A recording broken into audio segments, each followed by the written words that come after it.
মহান স্বাধীনতার ঘোষক বহুদলীয় গণতন্ত্রের প্রবক্তা শহীদ রাষ্ট্রপতি জিয়াউর রহমান তার ৪৪তম শাহাদাত বার্ষিকীতে নড়াইলে আয়োজন করা হয় দোয়া ও আলোচনা সভার।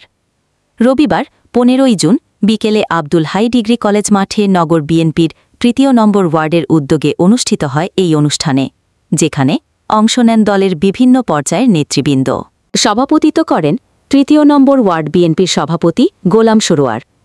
বক্তব্য দেন জেলা বিএনপির সাধারণ সম্পাদক মনিরুল ইসলাম, সাংগঠনিক সম্পাদক অ্যাডভোকেট মাহবুব মোর্শেদ জাপুল, নগর বিএনপি সভাপতি তেলায়েত হোসেন বাবু, সদর উপজেলা বিএনপি সভাপতি মুস্তাফিজুর রহমান আলিক, সাধারণ সম্পাদক মোজাহিদুর রহমান পলাশ।